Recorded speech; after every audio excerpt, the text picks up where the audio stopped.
Media के सभी साथियों का आज की इस प्रेस कॉन्फ्रेंस में बहुत बहुत स्वागत है।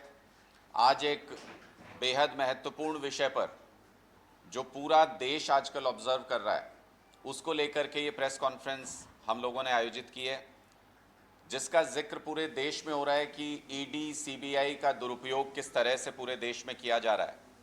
वसूली के लिए ईडी का इस्तेमाल कैसे कर रही है भारतीय जनता पार्टी और पिछले कई सालों में कैसे किया है, उसका एक उदाहरण और बड़ा उदाहरण हरियाणा के अंदर भी देखने को मिल रहा है। वो लेकर के आज हम आपके सामने आए हैं।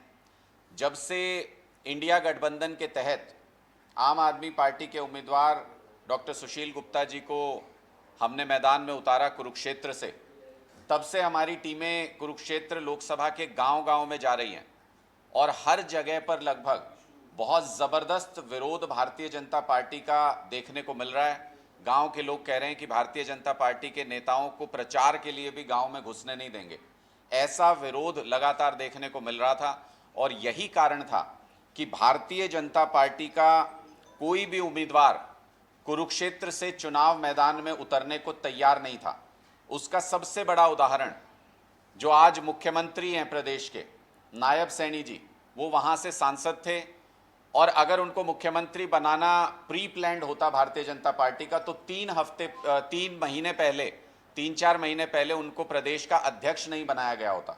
इसका मतलब भारतीय जनता पार्टी की ऐसी कोई योजना नहीं थी पहले, लेकिन जब उन्होंने देखा कि कुरुक्षेत्र से इंडिया गठबंधन के उम्मीदवार के सामने उनके पास कोई ऑप्शन नहीं है और नायब सैनी जी बुरी तरह से हारेंगे वहाँ से, तो उन्होंने एक एस्केप रूट देते हुए, क्योंकि प्रदेश अध्यक्ष की हार भारतीय जनता पार्टी के लिए पॉलिटिकल डेथ होती हरियाणा के अंदर, इसलिए उन्होंने एस्केप रूट देते हुए आनंद फानन में नायब सैनी जी को मुख्यमंत्री बना करके वहां से निकाला, सेफ एग्जिट दिया।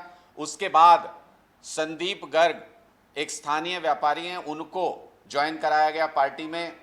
ये कहा गया कि उनको टिकट के लिए लाया गया था कि उनको चुनाव लड़वा देंगे वहां से, लेकिन उन्होंने भी हाथ खड़े कर दिए, लगता है कि मैं चुनाव नहीं लड़ सकता बीजेपी के टिकट पे। तो भारतीय जनता पार्टी में होते हुए उनके ऊपर ईडी की रेड करवा दी, क्योंकि बीजेपी के नेता भी आजकल इनके टिकट पे चुनाव नहीं लड़ना चाहते, उनको भी ईडी और सीबीआई से ही हैंडल कर रही है भारतीय जनता पार्टी।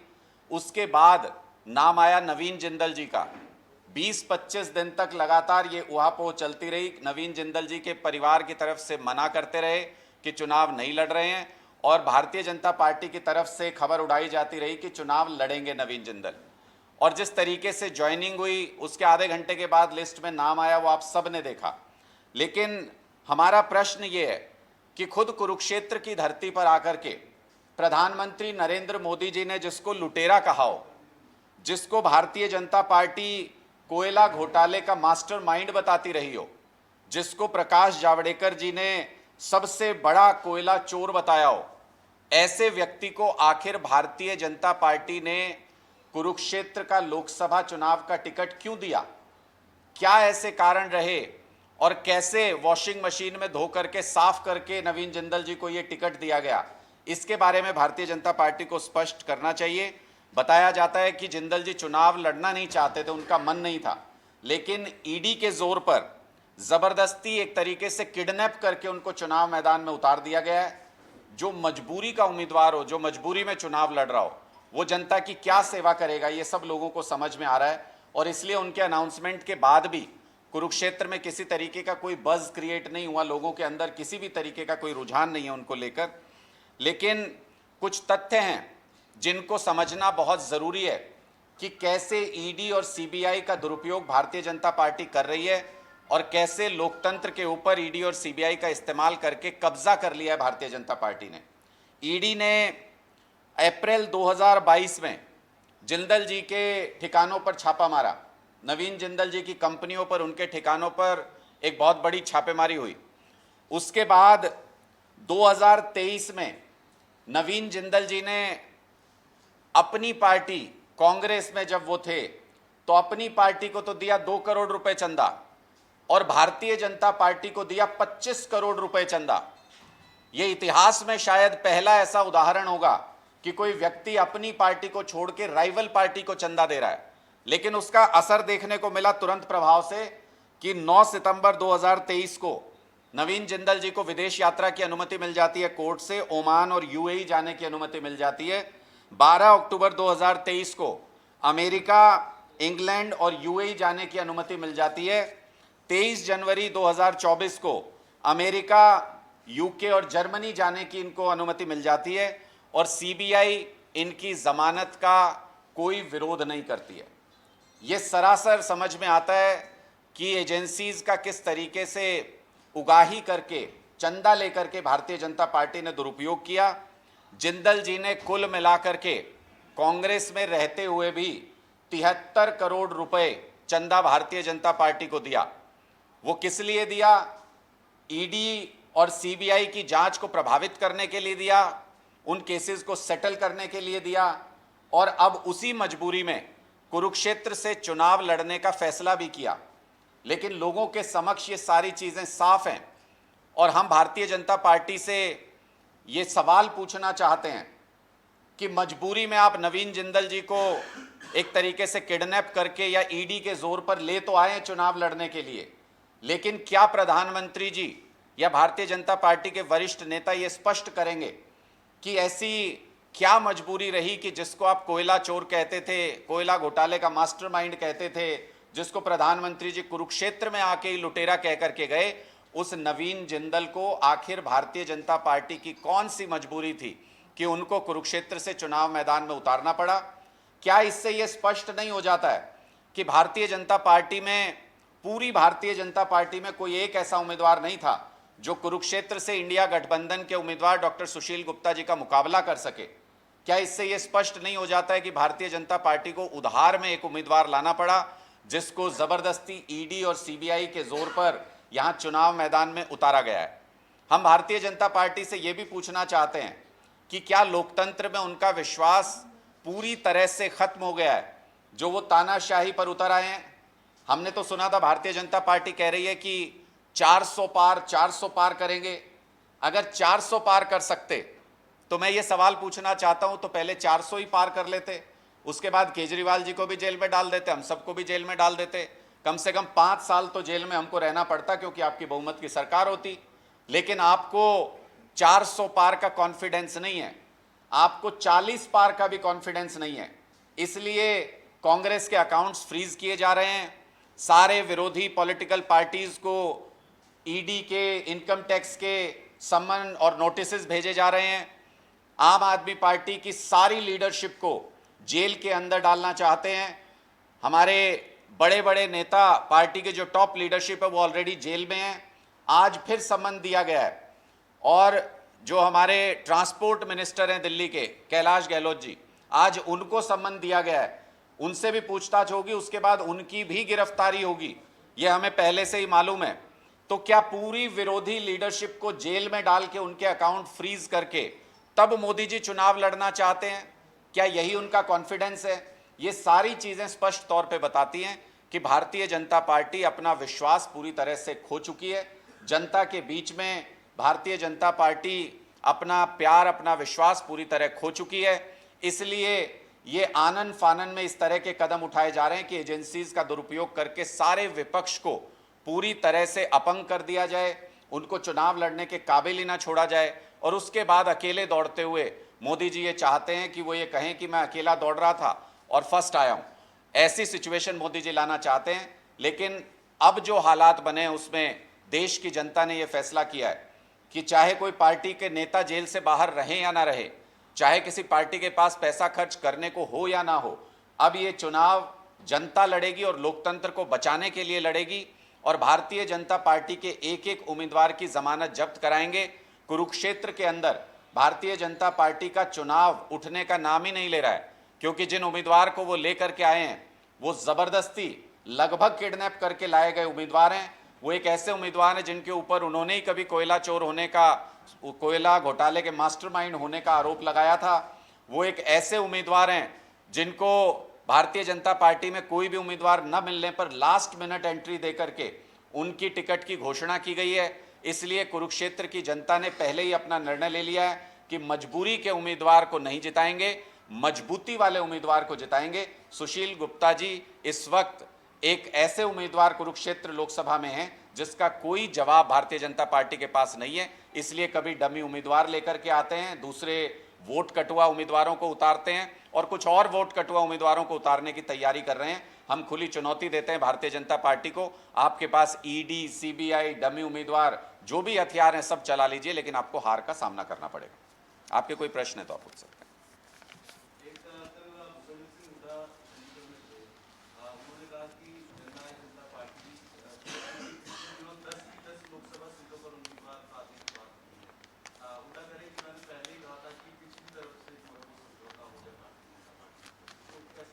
देखिए, हमने तो स्पष्ट तौर पे कहा है कि कुछ डमी उम्मीदवार उतारे हैं और कुछ सीटों पर आने वाले समय में डमी उम्मीदवार उतारे जाएंगे। जननायक जनता पार्टी, जिसके नेता गठबंधन टूटने के बाद भी ये कहते हो कि हम कल भी गठबंधन में थे, आने वाले समय में फिर गठबंधन में हो सकते हैं, उनकी क्या क्रेडिबिलिटी आज के दिन हरियाणा में बची है ये मुझे बताने की जरूरत नहीं है। जेल जाने से उनको डर लगता है, इसलिए भारतीय जनता पार्टी के दफ्तर से जो लिस्ट बन के आएगी विरोधी पार्टियों के वोट काटने के लिए, उसी लिस्ट पर जननायक जनता पार्टी के उम्मीदवारों पर मोहर लग जाएगी और वो चुनाव मैदान में आएंगे, ऐसा हमको उम्मीद है। और हमें यह भी उम्मीद है कि हरियाणा के लोग इस चालबाजी को अब पूरी तरह से समझ रहे हैं। भारतीय जनता पार्टी की साजिशें पूरी तरह से एक्सपोज हो गई हैं और अब ये चुनाव जनता बनाम मोदी ये चुनाव हो रहा है, इसलिए जनता जीतेगी, भारतीय जनता पार्टी हारेगी, इंडिया जीतेगा, एनडीए हारेगा। नवीन जिंदल के खिलाफ अभी भी सीबीआई के केसेस चल रहे हैं, तो क्या आप ये कह रहे हैं कि विशुद्ध रूप से ईडी और सीबीआई के प्रेशर में उन्होंने बीजेपी ज्वाइन की है, उनको टिकट दिया गया? मुझे नहीं लगता कि इसमें किसी प्रकार का कोई संदेह किसी भी व्यक्ति को अब रह गया है कि ईडी और सीबीआई के दबाव में नवीन जिंदल जी को चुनाव मैदान में जबरदस्ती उतारा गया है। हमारे पास बहुत सारे लोगों के जरिए ये सूचना आई 20-25 दिन तक, जब ये चर्चा चलती रही कि नवीन जिंदल जी आएंगे चुनाव मैदान में, बहुत सारे उनके करीबी लोगों ने ये कंफर्म किया कि नहीं, वो चुनाव नहीं लड़ेंगे। हर वो तरीका इस्तेमाल करने के बाद नवीन जिंदल जी ने हर वो संभव प्रयास किया होगा कि उनको चुनाव मैदान में न उतरना पड़े, लेकिन भारतीय जनता पार्टी ने ईडी और सीबीआई के दम पर, मुझे लगता है कि जो संदीप गर्ग के यहाँ पर जो छापेमारी हुई वो एक अल्टीमेटम था कि जब हम भारतीय जनता पार्टी में एक व्यक्ति जो चुनाव लड़ने से मना कर रहा है उसके ऊपर छापेमारी करा सकते हैं, तो आप तो अभी हमारी पार्टी में भी नहीं है। उसके तुरंत बाद नवीन जिंदल जी का हाँ कर देना, पार्टी में शामिल हो जाना और आधे घंटे के अंदर टिकट का अनाउंसमेंट होना, ये साफ दिखाता है कि उनके अनाउंसमेंट के लिए लिस्ट को रोका गया था काफ़ी समय से और लिस्ट को रिलीज करना सिर्फ उनकी ज्वाइनिंग पर निर्भर कर रहा था। इसलिए ये स्पष्ट है कि उनको मजबूरी में यहाँ से चुनाव लड़ना पड़ रहा है। वो कहीं से भी चुनाव लड़ने को तैयार नहीं थे। मजबूरी के इस उम्मीदवार को कुरुक्षेत्र की जनता नहीं ढोना चाहती है।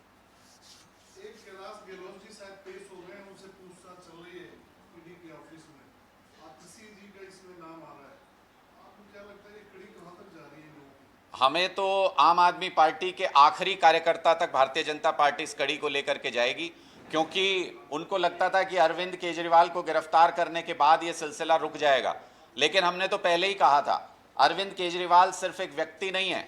आज के दिन अरविंद केजरीवाल एक सोच है जो देश के करोड़ों लोगों के दिलों में है और कितने मर्जी केजरीवाल को गिरफ्तार कर लीजिए, हर कार्यकर्ता आम आदमी पार्टी का सड़क पर आकर कहेगा मैं भी केजरीवाल, और जो कहता जाएगा वो जेल जाता जाएगा। हमें कोई संदेह नहीं इस बात में कि हमारी सारी लीडरशिप को जेल में डाल करके मोदी जी चुनाव लड़ना चाहते हैं। मैंने पहले भी कहा था कि बंद पिंजरे में शेर के सामने कोई भी खड़ा हो सकता है। मैं मोदी जी को चुनौती देता हूं, खुले मैदान में शेर का सामना करके देखिए, आपको आपकी हकीकत मालूम हो जाएगी।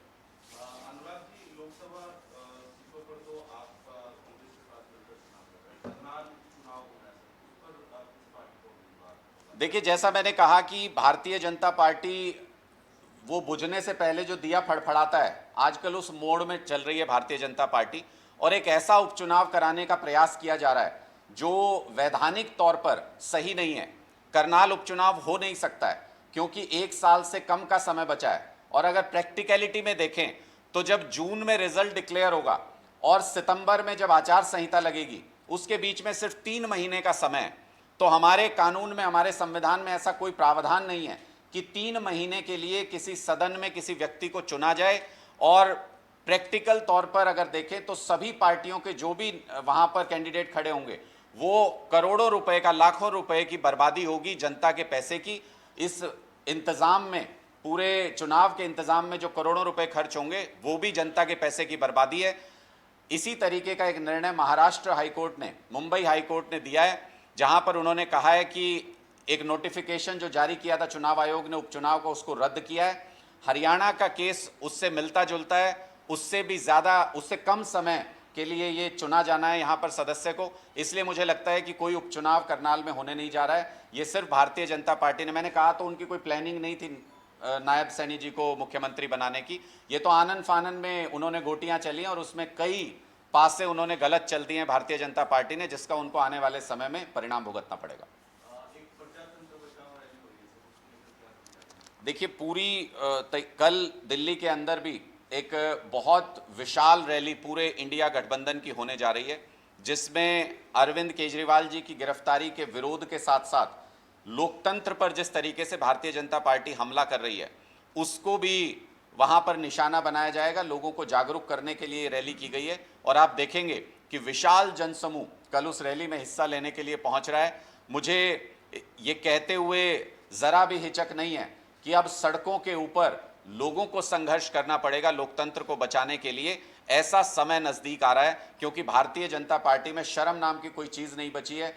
चुनाव आचार संहिता लागू होने के बाद ये कहा जाता है कि सारी एजेंसीज, पूरा प्रशासन वो चुनाव आयोग को रिपोर्ट करता है, लेकिन पता नहीं क्यों चुनाव आयोग आंखें मूंदे हुए बैठा हुआ है और भारतीय जनता पार्टी के इशारे पर ईडी, सीबीआई और सारी एजेंसीज, पुलिस, वो भारतीय जनता पार्टी के इशारे पर काम कर रही हैं, जबकि इनका कंट्रोल इस वक्त चुनाव आयोग के हाथ में होना चाहिए था। अगर एजेंसी को रेड करनी है तो फिर उनको शराब घोटाले के मुख्य अभियुक्त ने जो 60 करोड़ रुपए भारतीय जनता पार्टी के अकाउंट में डाले, उसके लिए जेपी नड्डा जी के यहाँ, अमित शाह जी के यहाँ और नरेंद्र मोदी जी के यहाँ पर रेड करनी चाहिए, ताकि उस पैसे की बरामदगी भी हो सके। और जो लिंक एस्टेब्लिश हो रहा है, क्राइम का पैसा जो इन नेताओं के, इन भारतीय जनता पार्टी के अकाउंट में जाते हुए नजर आ रहा है, उस क्राइम के पैसे की चेन को भी अच्छे तरीके से पकड़ा जा सके।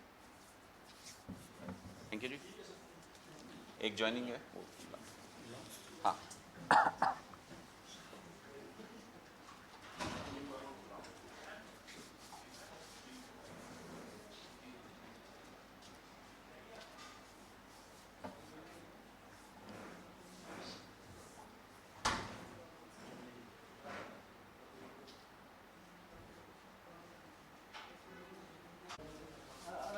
अभी कराएंगे। अब अभी एक बार खड़े हो जाए, मैं बोलूँगा, फिर उसके बाद करेंगे।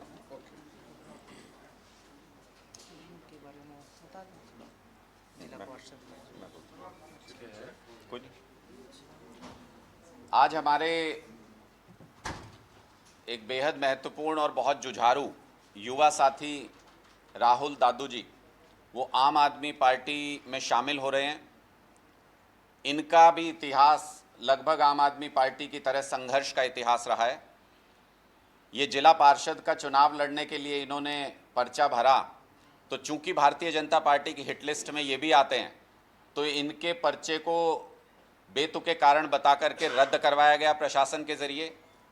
इनके कवरिंग कैंडिडेट जो इनके भाई थे, कवरिंग कैंडिडेट को भी इनका प्रचार इतना शानदार था और इनकी चाहत, लोगों के मन में इनके लिए चाहत इतनी ज़्यादा थी कि इनके कवरिंग कैंडिडेट को जीत हासिल हुई।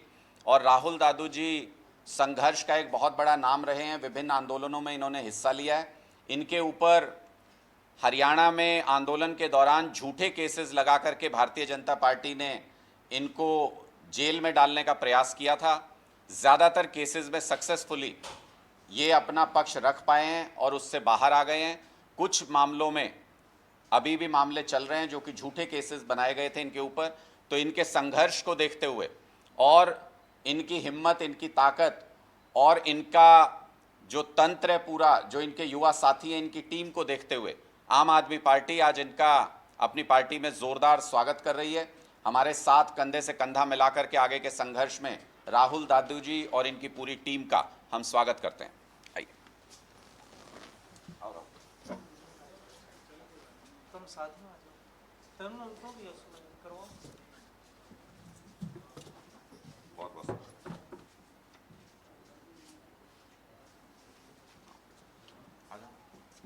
आजा आजा रखे, आ जाओ आ जाओ।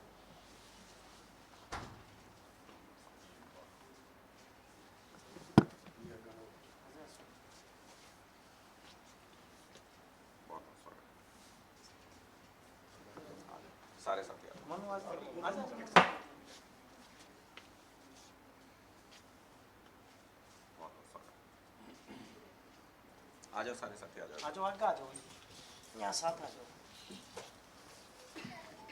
यहाँ आ जाओ, आ जाओ राहुल, आ जाओ। थोड़ा साथ आ जाए।